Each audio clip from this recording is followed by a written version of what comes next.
Hello, and welcome to Friday at 5 from Color Val. I'm Karen Taylor with my co-author Shirley Thompson in the room. Hi, Shirley.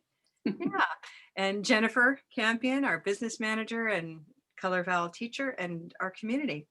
We get together every Friday at 5 o'clock Eastern time, and we often start with this kind of a social beginning. So I hit the record button just now, but we do a bit of socializing beforehand.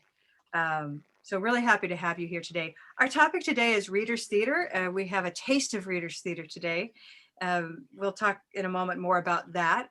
But I've learned from some Color Valists last week and in the intervening week that we might want to start just with some kinds of updates about what we're doing with Color Val maybe, or teaching updates, anything you're excited about as a bit of a social warm up before we hit our topic hard, maybe at 10 minutes after the hour. So just wondering if there's anything new out there, anything that happened in your most recent class, or an aha, or something that really helped a student recently. Microphones are open.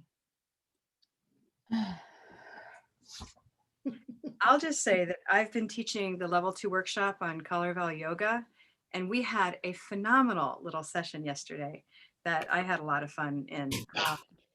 So we've been really exploring the mouth space and how vowels change as you move different parts of the mouth. And I've just been having a blast with that with our teachers. I could say the Jamboard with my class, having them move the little circular little color vowel, identification tabs, whatever, into their name. That's something that I've just done over and over again.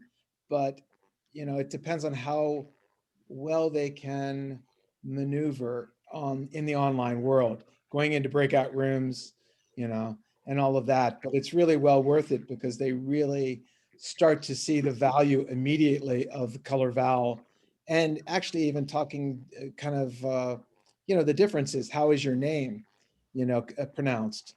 So is it Juliet or is it Juliet? She says her name Juliet.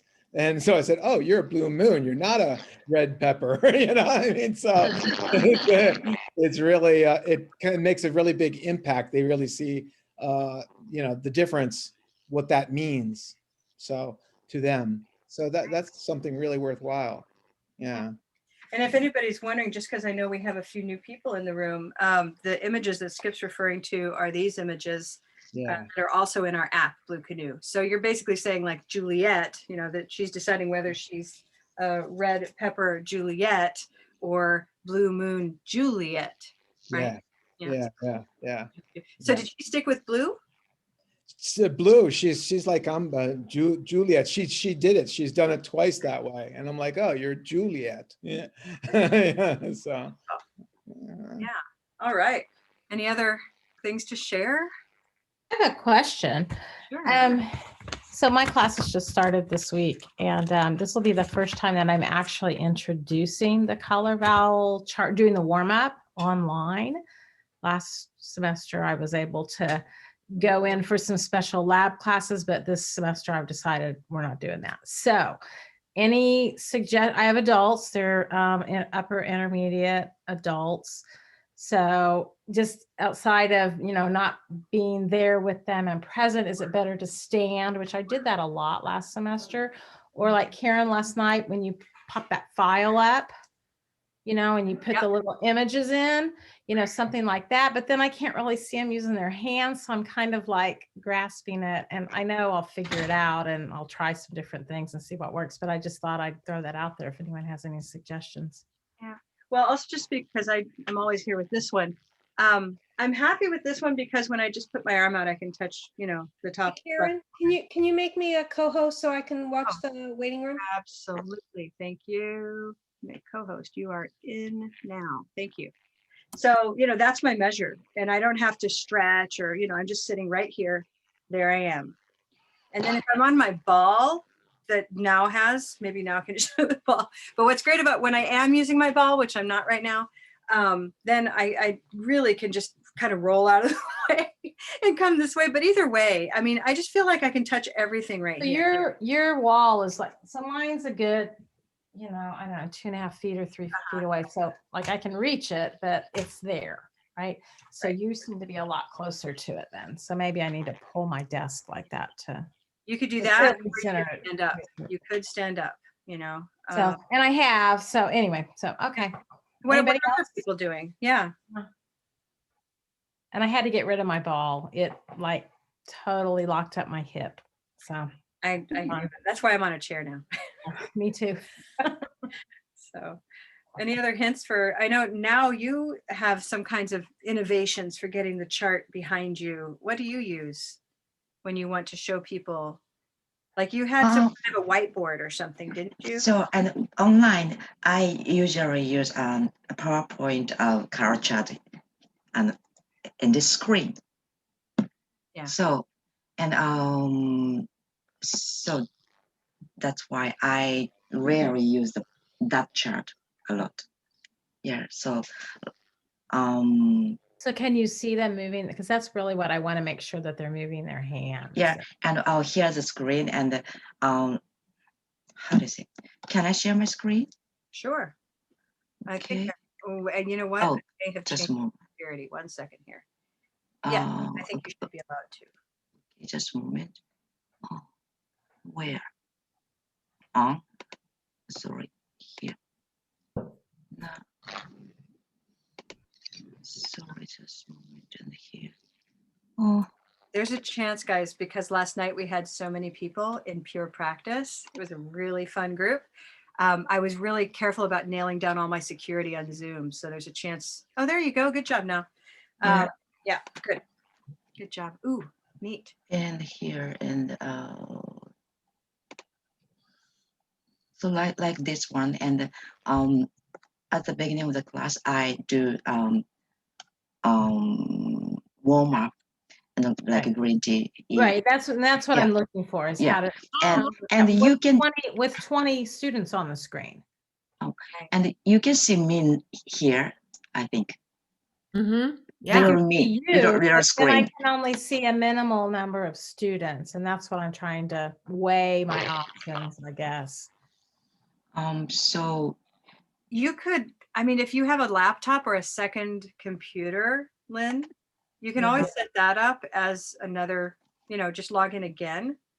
And then you can manipulate the window and see more of your audience and let Okay. them through. Yeah, that's true too. So Now that's so cool though, with the little images popping up.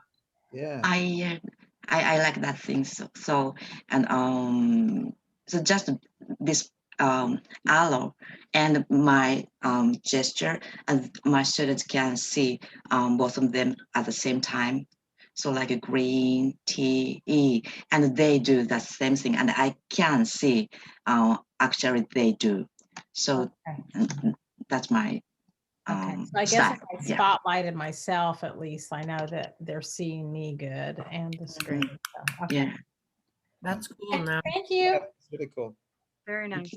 Very nice. Great. Well, we're ready to move on to our topic for the day. Yeah, we're really excited. Jennifer Campion is right here in the room. She's our business manager, but she's also, a madly talented teacher. And she has used Readers Theater for several years now. And so we thought we'd run a workshop on it because it's just so rich, right? It's such a multi-skilled and integrated activity. So today's a preview or a little glimpse at Readers Theater, and several of you were here, I think, the last time we had a session on Readers Theater. But we're also recording for the folks out there. And this is a little bit of a taste of what's coming up in February when we run our Level 2 Readers Theater workshop. One thing I'll say I want to clarify about this upcoming workshop is just that it's open for everybody, but it counts as a Level 2 elective as well. So just know that you can invite your colleagues and friends, anybody who's interested in using Readers Theater. Jennifer, why do you love Readers Theater? Wow. I love it because it's so all encompassing. It just has so many different facets to it. And the student, it's something very different for students. And yet it lets you work on fluency and colors, vowels. I don't know.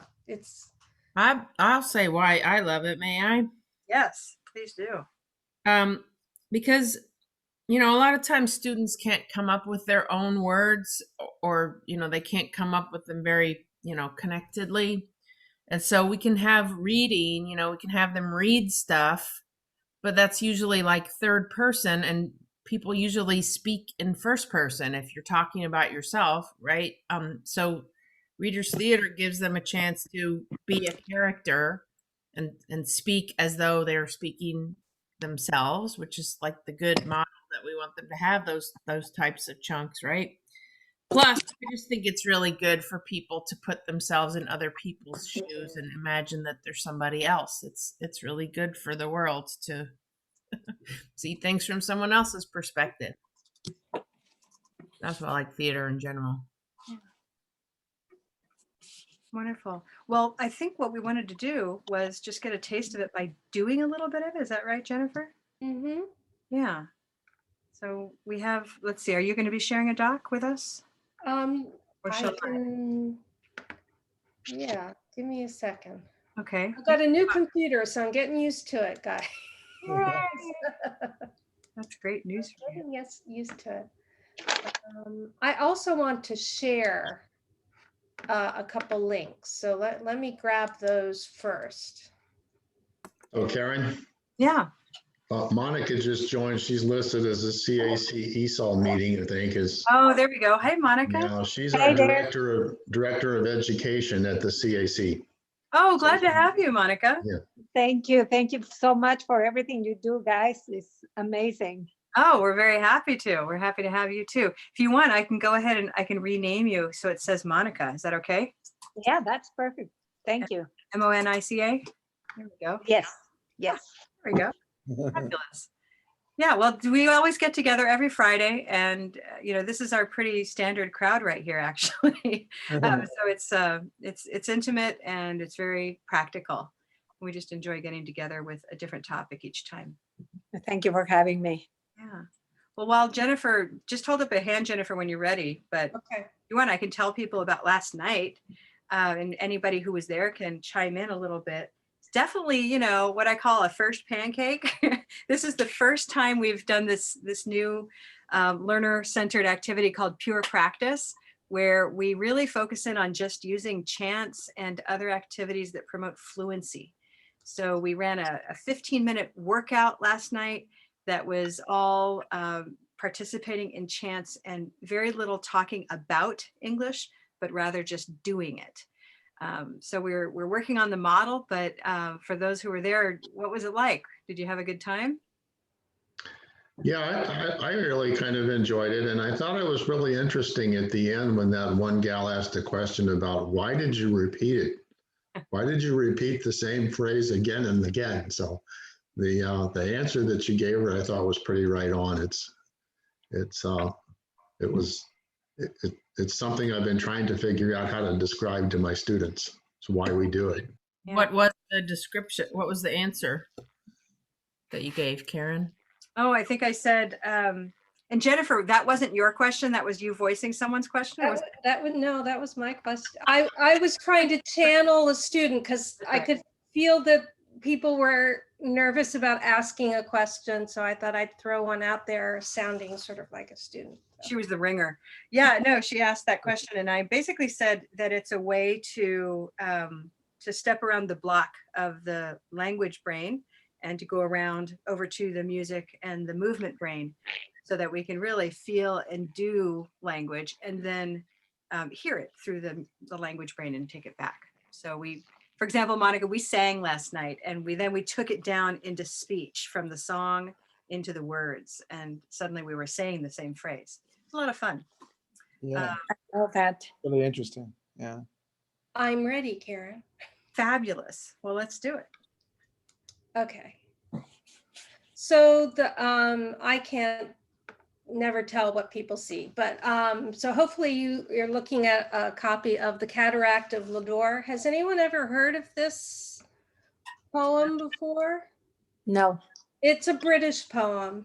I can't tell you what year it is, but it's kind of old. And it's kind of a story at the beginning, and then it gets into lots of word play, and but it's also sound, because it recreates the journey of this creek, little riverlet that turns into a creek, that turns into a lake, that turns into a raging river. And as it goes, you can see, I'll scroll down, and then you get these long passages about what the water is doing. And it's, this is only something I do with very advanced classes because of the vocabulary involved. But I said, since most of us are native speakers, are very strong non-native speakers, I thought this might be kind of fun for us to look at. So it's quite a long poem, and you can see it. What I love is it's also the shape of it. As the river gets bigger and bigger, the lines get longer and longer. So it's really very interesting in very many ways. And so this is what just the poem looks like. And then I've given you that as a Word file so that you can then go in and change it any way you want or adapt it. And this is very similar to what we're going to do in the workshop. We're going to look at how you take an original body of work and change it into a script for Reader's Theater. And so Jennifer, these are two different documents, right? One is. Yes. So now I'm going to go hopefully into the other one and show you how I adapted it into a script. So here it is as a script, and you can see it was divided. This time I divided it for 4 students to perform together. I have another version of it where I divided it among, I think it was 8 students. So, you know, that's the wonderful thing about Reader's Theater. You can, you know, adapt it for any size group that you have. And so I have times when they're all reading together, which is really a challenge. And then sometimes when there's just 2 students, and sometimes more. Now, why can you only see, oh, hold on, let me do this. Let me, I'm gonna get out of here. Google and PDFs don't work really well. Right. Hold on. Let me see. Nope. Sorry about that. I'm going to download it because then it'll be easier to look at. Fun fact, Reader's Theater is in the field is spelled with no apostrophe. So it's Readers, plural, theater. Hmm. Did that help take up a few seconds? Another fun fact, Reader's Theater is an activity that's authentic. Native speakers engage in Reader's Theater all over the country and all over the world of English-speaking countries that I know of, and it may happen in other languages too. But it's merely, you know, reading from a script without having to memorize. So it's a some families, I wish it were mine, but some families engage in Reader's Theater just for fun. I hope to introduce it one of these days. Huh. I'm not too familiar with it, but I was looking through the Teachers Pay Teachers and found a lot of scripts in there for Reader's Theater, if you're looking for something. Yeah, and that's why, I mean, I think it's neat. There are a lot that are already crafted. And what we'll be doing in the workshop that Jennifer's leading is really just showing you how simple it can be to translate an existing text that you already know and like into Reader's Theater. But yes, there are lots of prepared scripts. In fact, Jennifer, you'd like, I can show a couple of just sort Yeah, of, while you're doing that, because I'm finding I've got some weird things going on here. yeah, absolutely. Here, let me go ahead and share 1 second here. Yeah, I'll just share my screen right there. Let me start with just sort of backing up for a minute.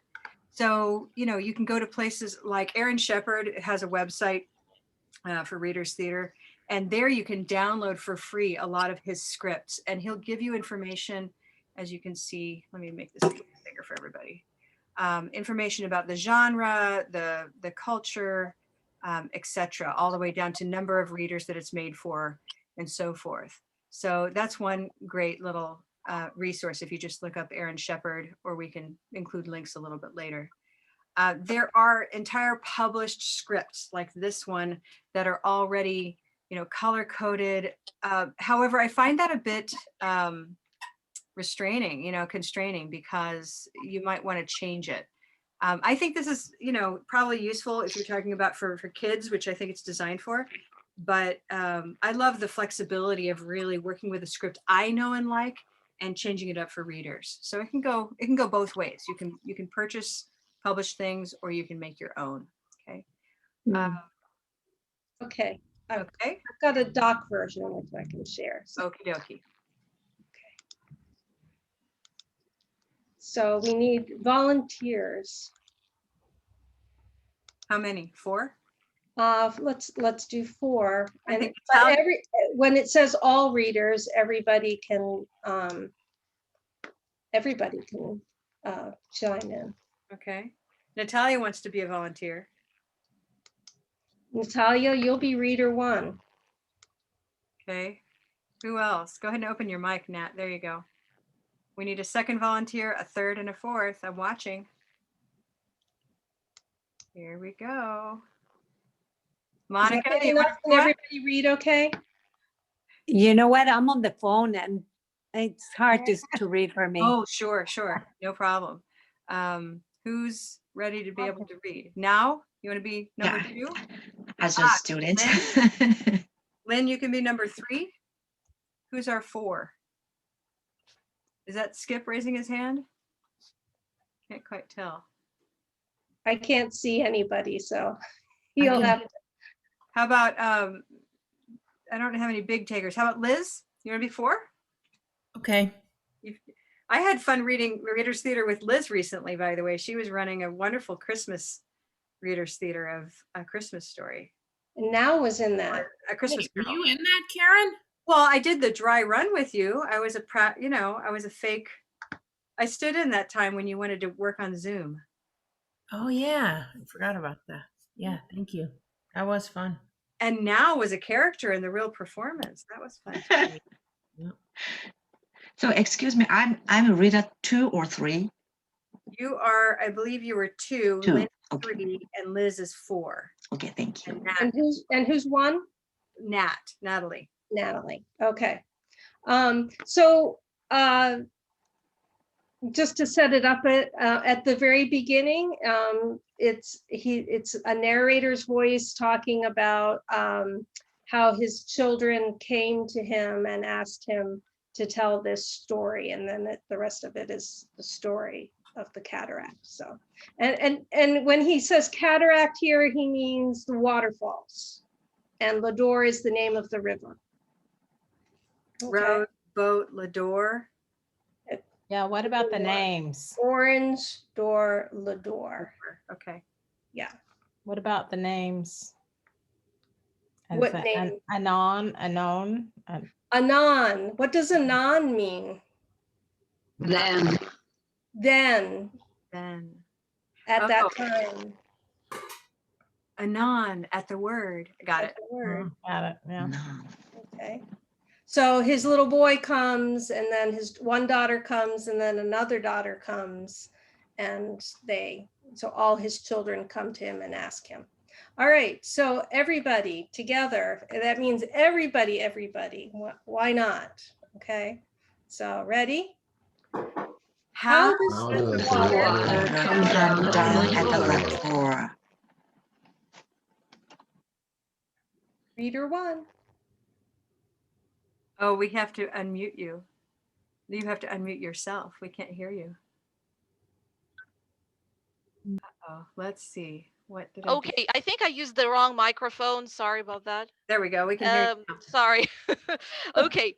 My little boy asked me thus once on a time, and moreover, he tasked me to tell him in rhyme. Anon at the word, there first came out one daughter. And then came another. To The second. second and and third, third, the request that of was their seventh brother. And to And hear to hear how How the water water comes down the ladder. with its rush and its roar, as many a time they had seen it before. So I told them in rhyme for of rhymes I had store. Wow. And now? Oh, sorry. and twas. And twice in my vocation for their recreation. That so I should sing because I was laureate to them and the king. He was a poet laureate, so he was sort of the official poet of the nation. From its sources which well in the tarn on the fell. I don't know what that means, but whatever.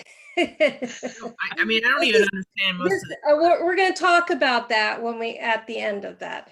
Okay. From its fountains in the mountains, its rills and its gills. Through moss and through brake, it runs and it creeps for a while till it sleeps. It's in its own little lake. Okay. I just want to say one thing that when you're reading a poem like this, you don't have to stop at the end of the line. So some sentences go beyond one line.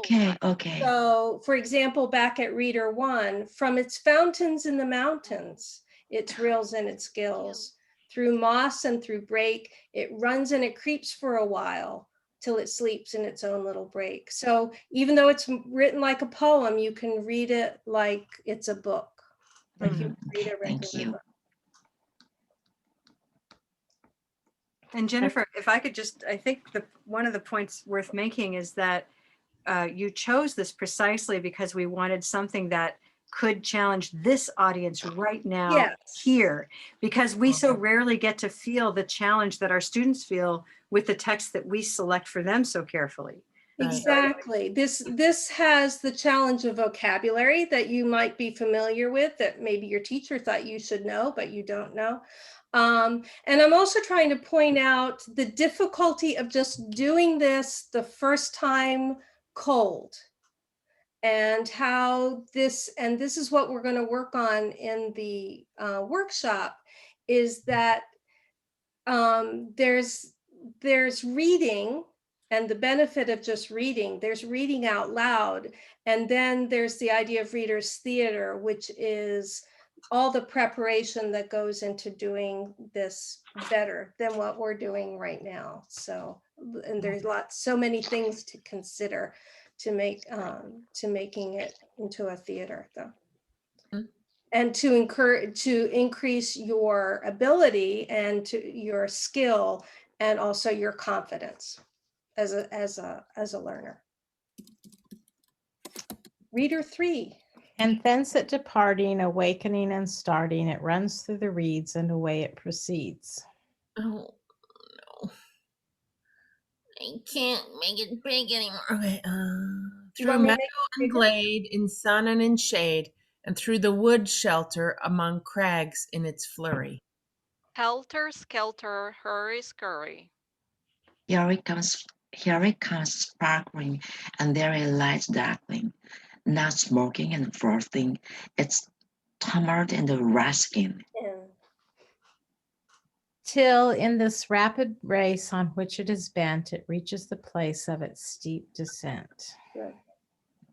Cataract strong, then plunges along, striking and raging as if a war raging, its caverns and rocks among. So what I want to point out is this poem, there's a lot of emotion into it that because you're with your words and your voice, you can portray this river. So if we go back, we look at something like helter skelter, hurry, helter skelter, hurry scurry. It's that idea of, fast. And then in this next one, here it comes sparkling, and there it lies darkling. Now smoking and frothing, it's tumult and wrath. And you as the students work on this, they can really, show their understanding of the vocabulary through their tone and their intonation and the volume even. And here, till in this rapid race on which it is bent, it reaches the place of its steep descent. So you can, again, use your words and your voice to portray what's happening to this water. We're here at Reader 1. Rising and leaping, sinking and creeping, swelling and sweeping, showering and springing. Now do it with with oomph, with if it's a big word or if it's a small word. Sorry, I'm not sure I understood. So What do you want me to- rising and leaping, sinking and creeping. Creeping. Oh, I see. Swelling and sweeping, showering and springing. I don't know. Is that it? I was trying. Okay, and That my was turn. great. That was great. Flying and flinging, writhing and ringing, adding and whisking, spouting and frisking. Turning and twisting around and around with endless rebound. Smiting and fighting, a sight to delight in, confounding, astounding, dizzying and deafening the ear with its sound. Collecting, projecting, receding and speeding, and shocking and rocking, and darting and parting. A threading and a spreading, a whizzing and hissing, and dripping and skipping, and hitting and splitting. So And- this is a really good one for students who have trouble with silver pen. It's really great. As you go, each of these little sections you can assign to students, with the ones that are really, really challenging. Right. And shining and twining and rattling and battling and shaking and quaking and pouring and roaring. And waving and raving, and tossing and crossing, and flowing and going, and running and stunning. And foaming and roaming, and dinning and spinning, and dropping and hopping, and working and jerking. So it's not a very smooth river. It's not a very calm river. You get all this idea of sometimes it's, smashing against rocks and sometimes little bits of water going all over. Okay, and gaggering and straggling, and heaving and cleaving, and moaning and growling, and glittering and frittering, frittering. Ooh. That's a hard one. And gathering and feathering and whitening and brightening and quivering and shivering and hurrying and scurrying. And thundering and floundering, dividing and gliding and sliding and falling and brawling and sprawling and driving and riving and striving. Sprinkling and twinkling and wrinkling and sounding and bounding and rounding and bubbling and troubling and doubling. And grumbling and rumbling and tumbling, and clattering and battering and shattering, retreating and beating and meeting and sheeting. Delaying and straying and playing and spraying, advancing and prancing and glancing and dancing, recoiling, turmoiling and toiling and boiling. Can I just step in and say how much fun I'm having, not talking at all, but speaking with every speaker? I'm just saying, like, if you're kind of sitting back, do what I'm doing and just copy the speaker, match the lips. As long as you're stopping for a minute, could we go back one page? These all seem to be with the same vowel sound, right? But look at reader 4, the first one. I don't know in British English, but in American English, these are not the, do you understand what I'm asking? Thundering, floundering are not the same vowel sound, but Right. all the rest of them are all the same vowel sound in each line. Do you understand what I mean? Yeah, maybe a dialect. I don't know if it comes out the same in British English or not. I think they are different, but see, that's the wonderful thing about something like this is you let your students explore these words, that they would have to notice that, Yeah. you know? So Yeah. that's wonderful that you saw that. I think we were at reader 4 here. And gleaming and streaming and steaming and beaming and rushing and flushing and brushing and gushing and flapping and rapping and clapping and slapping. And curling and whirling and purling and twirling. I gave that to my Thai student. She did not appreciate it. Okay. And thumping and plumping and bumping and jumping. And dashing and flashing and splashing and clashing. And so never ending, but always descending. Sounds and motions. Forever and ever are blending.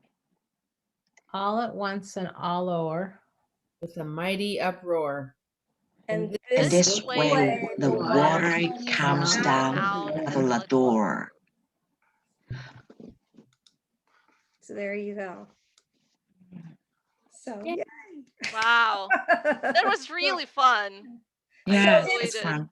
It'll grow on you the more you read it and you think about what all of those words mean, and you really can get a picture of what's happening at this waterfall. If you just watch a waterfall for a while and, you know, thinking that it's starting just as a little spring and it gets bigger and bigger.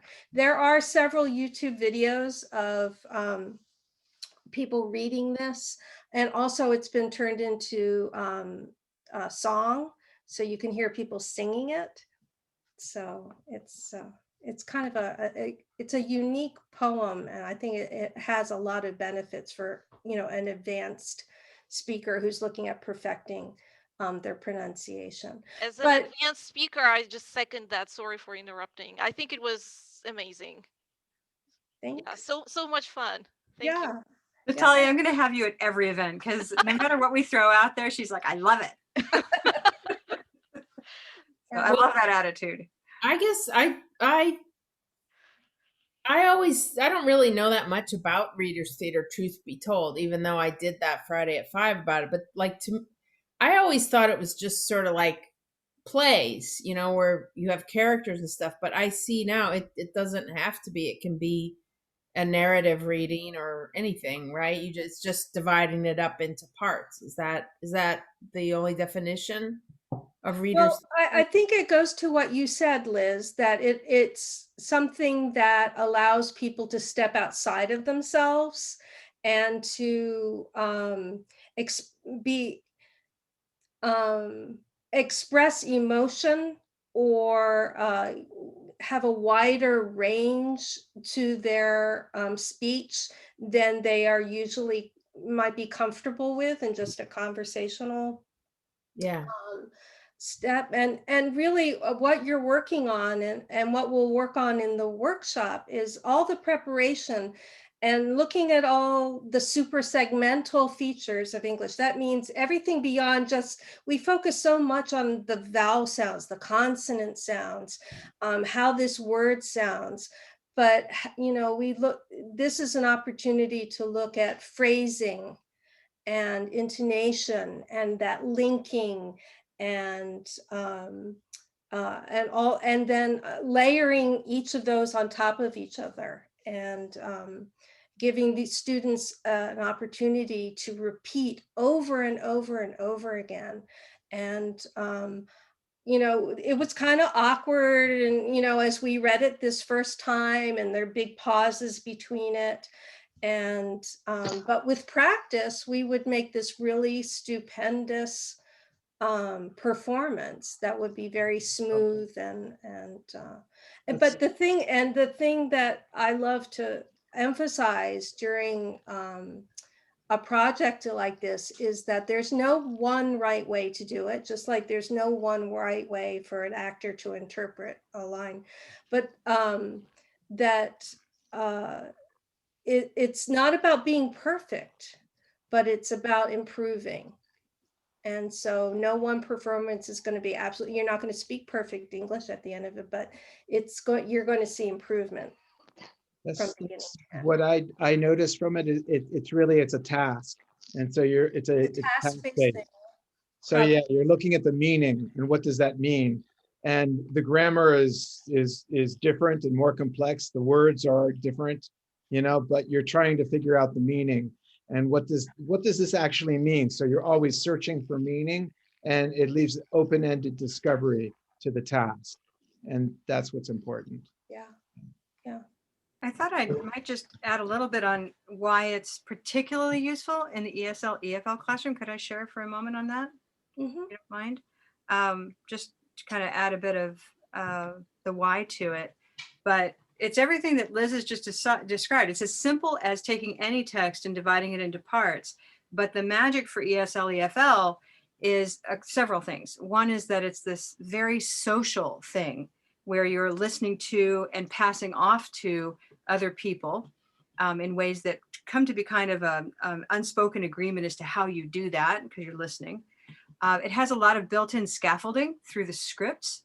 And this is an important part of RT, or Reader's Theater, is that the aim is never to memorize it. So it's not a stepping stone to putting on a theatrical play, for example, in the classic sense of what Reader's Theater is supposed to be, but rather that you're really spending time with these scripts and you're marking them up as a learner time after time, often in a different color with each markup.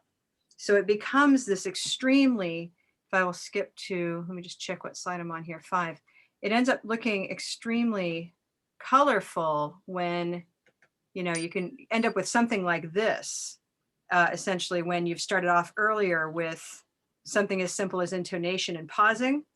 And then the next week or the next lesson, depending on how intensively you're doing it, you know, you can then focus in on content and syllables that are stressed, focus stress, what's not important and what dives down low in intonation, and then combining all of that. So it's sort of like they're learning how to juggle, but little by little until they're actually delivering these lines in very expressive ways, right? Yeah, I often end up giving my students 2 copies of the script. So there's the copy that they're marking up as they go along, and then I let them decide which of those markings they need to keep for their final performance. Mm-hmm. And they sort of copy that over, because, you know, if they tried to read the one with all of the markings in there, it gets a little crowded. And we'll talk about this in the workshop. Yeah, that's great. I love knowing that. A third point. Yeah, go ahead. I just like from what we looked at before we forget it. We can't forget it, but the number of synonyms. I was just doing synonyms today. Oh yeah. And the number of synonyms, and it's like, this word, what does it mean, and how far away is it from? It's like shimmering and glimmering, or something like that, right? It's like, how far away are the words, and how are they used? Because it's just like, I looked at the whole thing. I'm like, these are all just synonyms in each line, like, you know, and I was like, that is great, because that also shows how English is actually used, you know, in real life. Yeah. So it's very useful. Yeah. Thank you. Yeah, so Jennifer, when you said you give them 2 copies, are you teaching this online, or are you sending them copies by email, or how are you doing that? I have to admit that I have not taught it online. I've only taught Reader's Theater face-to-face, but part of the workshop will be looking at, how can you adapt this kind of project to an online situation, and especially one where your students might not have access to a printer. Because if they all had printers, it'd be easy. You send them the file, they can print it out, and they're all working on it. So we'll explore that in the workshop. So that's an Okay. excellent point. Okay. So we'll look at some tools that you can use for marking intonation, focus words, indicating color and things like that on a script. Okay, I mean, what we did today was pretty interesting. It seemed like it was simple enough online. So there's Yeah. certainly some simple things you can do. Sure. No, and there's certainly, you could do some of the markups with highlighting and underlining. I'll maintain though, I'll definitely want to pull up my document camera and at least have them guide me, because there's a certain magic or power to the handwritten markups, especially the intonation contours. I can't even talk about without doing it with my hand. So, just that like, however, whenever you need that da da da kind of intonation. I know, because our textbooks really don't ever talk about linking or reductions or anything like that. So we have to figure out how to get that in so that That's right. these guys can get fluent. Yeah. And remember, the vast majority of textbook writers probably are not phonologically aware. They Yeah. don't realize what really goes into speaking. And the more it is about writing and grammar, the more likely it is that the person just considers speaking a rough rendering of what's in writing, when it's kind of a completely parallel universe, right? It's sort of, we actually speak first and the writing second, but how do we bring it to life when we speak? So it's super, super relevant to your textbooks. Yeah. One interesting thing that I noted with I've got a higher level student this year, and they're in a level 4. And I was trying to talk to them a little bit about the rhythm of English. And as it turns out, they already use it. They've picked it up by osmosis somehow, and they never had an explanation for it, but they did do it pretty well.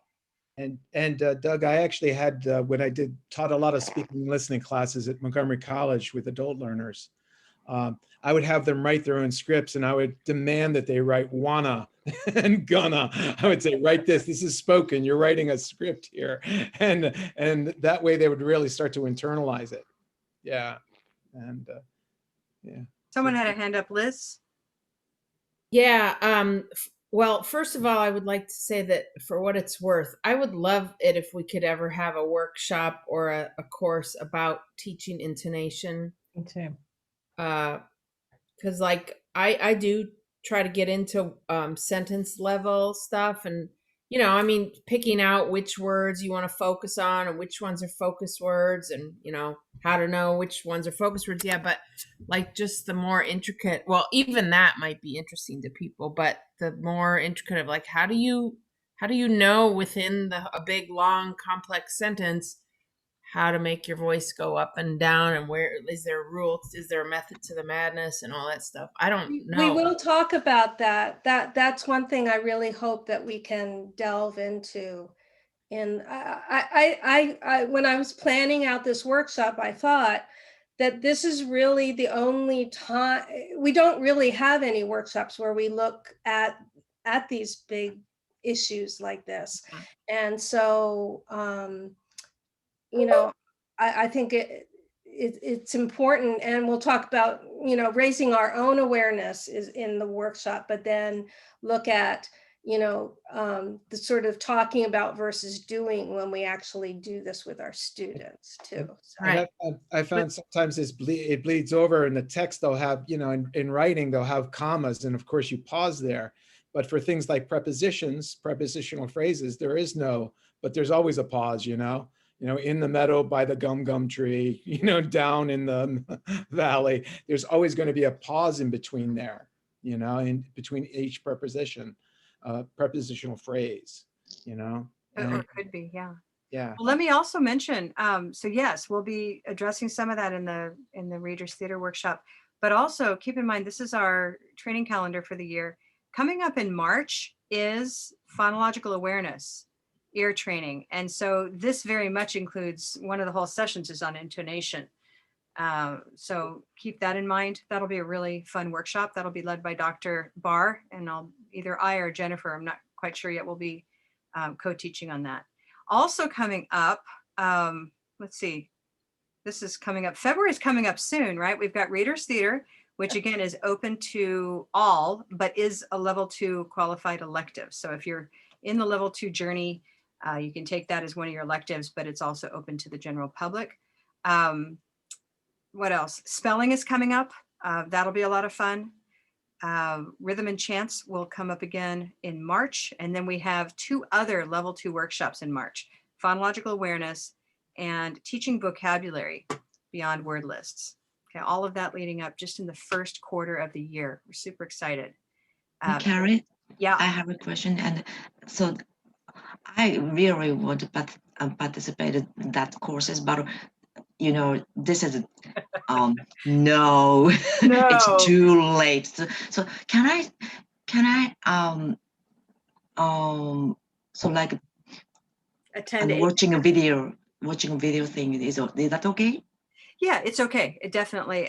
It's not quite, it's not the ideal for you, but especially depending, I would say phonological awareness is one that we'll want to offer again in the evening, and that'll be better for you. Some of these are better for asynchronous when it's needed, but I would say, I know for a fact that phonological awareness is going to be very much like real time, with your hand if you hear this versus that. So some might be a little easier for that. Okay, so we'll look for some options there for you. Liz. Yeah, I have a question about, are you still talking about the schedule? Because I have a question about Nope, we can. not about the schedule. Like when I do what I call Readers Theater or plays in the classroom, I think the choral parts are really important to have some lines like we did that everybody says, because then people who aren't very confident, they can still participate. Or if they're just got into the country 2 days ago, they can still make an effort, without being on the spot. But, it's hard to do that on Zoom. And I wondered if you, Jennifer or Karen or anybody has ideas of how, like we just did it just now and it was all garbled. Is that okay? Like, do you recommend keeping it that way, or have everybody mute when they're doing the choral readings? Or I think personally, I don't have any trouble with, being garbled, because it's not about, nobody's watching us. No, it's not a performance. It's all about for the participants themselves. It's kind of hard to, like, if you're trying to mirror, like that's confusing. Like, whoa, what am I saying here? Well, having them practice along with a video would probably be the ideal there. I just a quick comment. I was like at the end of when you were speaking out, and you all did it together, I noticed a difference between the beginning, big difference between everyone being together. So I assume if you do this a couple times, it's going to be, that's what's going to happen. No, and that's what's fun with the shorter text. You can watch just with 3 iterations around the circle, the text becomes collectively tighter, even though a given person doesn't get to say the same line twice. It's just, we all kind of learn from each other and reading it, and it gets better and better. I did that with Shirley. I did that with, oh, come on, your friend, Frederica Stoller, Stoller? Is that her last name? Yeah. Frederica Stoller at University of Arizona led this phenomenal workshop on Readers Theater. And we were all just, bowled away by how quickly we improved on that. But in person though, right? Like on Zoom, you never can really tighten that up. Well, but not the synchronous parts, like not the in unison parts, but definitely the reading of the script. Oh yeah, sure. The level of expression, just hearing someone else say it the first time without any expression, you think, I know what to do the second time, Hey, Jean, you had something to say. Yeah, one thing I've done, we use, one book we use a lot is called Plays for the Holidays. Oh, yes. And it has that same kind of thing. And we pick somebody who's the conductor So for the choral parts, there's somebody who on the screen is making a gesture for each stressed word in the choral part. And it keeps everybody together pretty well. So are they unmuted? Is everybody unmuted? Yeah. They're unmuted, and the conductor is talking, but the conductor is also making, doing like, well, we don't do it with this whole hand, but the conductor is doing it with their finger because we have some music people and they like fingers. But they do this, Yeah. and it keeps everybody more together that way. Yeah, that's a Okay, good idea. At least they know who to follow. Yeah. Let's try that. Okay, we're all going to say, and that's how the water comes down at Lador, all together. Are Okay. you the director? Well, let's do it Jennifer, without. you be the conductor. Let's do it without first. Okay. Oh, okay. 1, 2, 3, and that's how the water comes down at Lador. Lador. Okay, so that was Bear. Okay, so I'll conduct, right? And And that's That's how how the the water. water comes down down from the door. I think if you slow it down, it The, makes it easier. I like that think- idea. Monica, Yeah. I think it seems to me that if you just mute everybody and you do exactly that, it's going to work. I have done it and it works. so basically we don't hear the whole group. We just Yeah. know that we're saying it in time. Exactly. The other thing I was thinking in converse, Jennifer, is the one who's pointing should not talk at all if they conduct, because their voice is going to go in synchron, the Yeah. visual and the audio are going to deliver at different moments on the other side. So So you want to try that? sure. And then we want to hear from Lynn. She has a question. Oh, let's After do that. Lynn first. Let's No, do go Lynn. ahead. No, let's do it. I Let's have do a it. comment, not a Okay. question. All right, and that's how the water comes down at Lador. Okay. And that's how the water comes down at Lador. Oh, she moved on the screen. Yeah. She did. I was like, whoa, where'd she go? Like, whoa. Yeah. You'd have to pin yourself to the top if you're the, That's great. as a teacher, pin yourself to the top. Because there's that satisfaction of talking together. If it was that, I miss that. I miss that from the classroom. Yeah. Yeah. Lynn? So, well, I was just going to say, I did one this at Christmas time. I wanted to do something fun for that last, class. And I went back and forth. Liz, I think you and I were talking about some possibilities and different things. And in the end, I went totally different. And I chose How the Grinch Stole Christmas. And it was something that none of them had really seen because, it's a different English, it's a different everything. They knew kind of about it, but they hadn't seen any of them. So I did kind of break the vocabulary down, some of it, because, Dr. Seuss, he likes to make words up. And so just kind of did a little bit of that. I assigned their lines ahead of time because this was kind of a last minute ditch. So we only had one class to do it in. And anyway, I assigned their lines and told them to put, we had been working on, and they were supposed to find the focus words and the stresses and all that stuff and put their words on their CVO to find all of that. And I also found a video to where they could listen to it. I read it through for them. And anyway, we came back the next class and read through it twice, and they absolutely loved it. And afterwards, and the second time was so much better than the first, just by that little bit that we did. And then many of them sent me a message later and said, hey, we went and watched the movie or the cartoon or whatever, and, got a lot out of it. So I was shocked at how much impact it had on them. You read the whole book? Students love Yeah. it. Students love Reader's Theater. Yeah, I just, I found online somewhere where it was in a PDF. So I copied it and put it into a Word document and numbered the lines, and I assigned them line numbers is what I did. So yeah, it worked out. Yeah, like I said, it was kind of a last minute thing on my part. So it was really hastily put together, That's but great. it turned out wonderful. Hey, we lost now. She had to go, she said. Oh. So anyway, that was my comment. Hey, Lynn, that's great.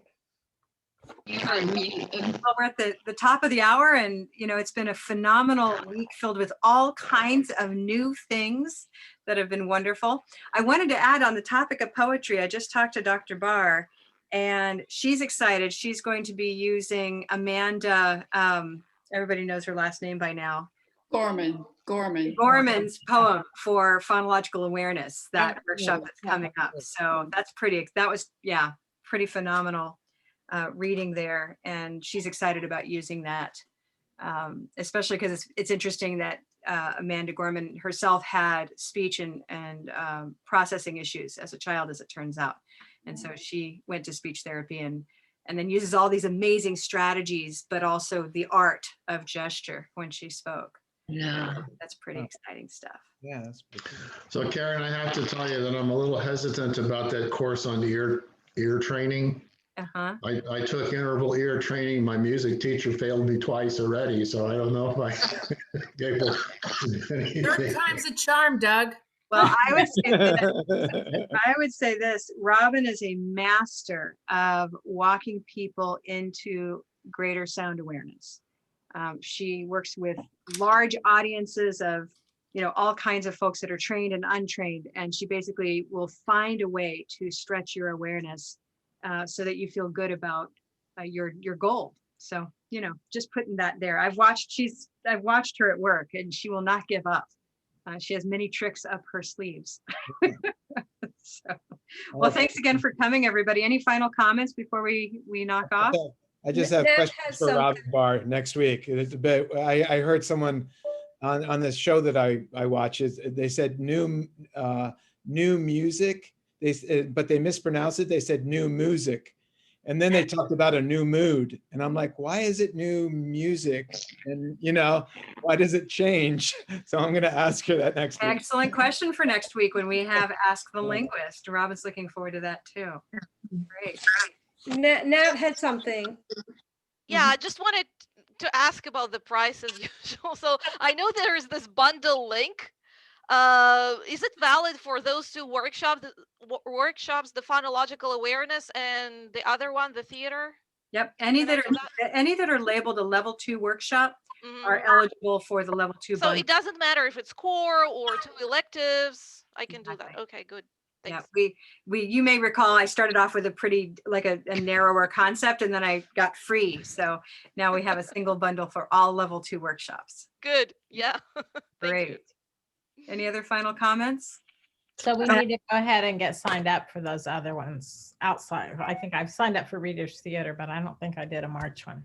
Excellent. Are Excellent. there? Yep, they're there. Some may not be there. We have all of our workshops. I may need to I finish think getting up the more till stuff. April, I think you've got, Karen. I'm not sure. I think we need a couple more up. So if you don't see them up on the site quite yet, Okay. we'll have them up by the end of the month for sure. Okay. So yeah, next Friday will be Ask the Linguist. Come for that. We'll also get a little preview of phonological awareness. I think Dr. Barr will be working on a couple of fun activities to just blow our minds about the difference between what we hear and what we think we hear. Wait, no, what we actually say and what we think we say. That's what the difference is. Oh, yeah, I'm looking forward to that. Yeah. All right, everybody. Thank you to Jennifer for leading us through a taste of Readers Theater, and we'll see you next week. Take care. Bye, everybody. Bye-bye. Have Awesome. Thank you. Thank you, Monica. Glad to have you here. If you want to hang out, I'll be happy to chat with you. Oh, it's fine. I have to go now, but I can tell you that it's very easy to get hooked. Glad to hear it. That's what we aim for. Sticky. Well, I invited all of our teachers, so I don't know where they are, Monica. You'll have to tell them what they missed tomorrow. I know, since Well, they're. they can always watch the video. That's right. We'll post this recording later today. Thanks so much, everybody. Bye-bye. Bye. Cheers. Thank you.